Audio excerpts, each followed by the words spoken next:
Last June, I wrote to the Minister for Health, the Chief Executive of the HSE, the Secretary General of the Department of Health,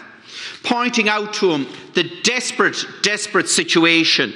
that we had in Portiuncula Hospital in Ballinasloe, where 10% of the beds were lost because of COVID-19. And the hospital was very proactive. It put forward two very specific proposals, looking for 2 modular buildings, one for an accident emergency department so they could segregate COVID and non-COVID patients, and a second modular unit so that they could take the outpatient department out of the main hospital itself and separate it from the hospital, which makes logical sense, and convert the old outpatient department into single isolated beds to replace the capacity that was lost by COVID-19.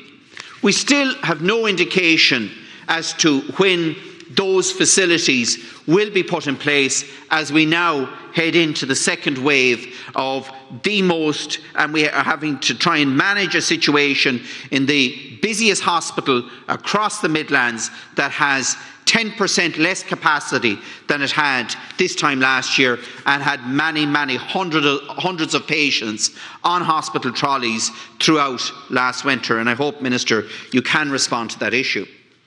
Naughton raised Portiuncula Hospital earlier on, which is in my own county, and I'd like to address that in relation to the modular units. That is actually on the winter capital plan, and I'm glad to say that Minister Donnelly will be meeting me in the next week to address the progress of that. And that fell under the 600 million winter plan that was announced earlier on, which was really welcome.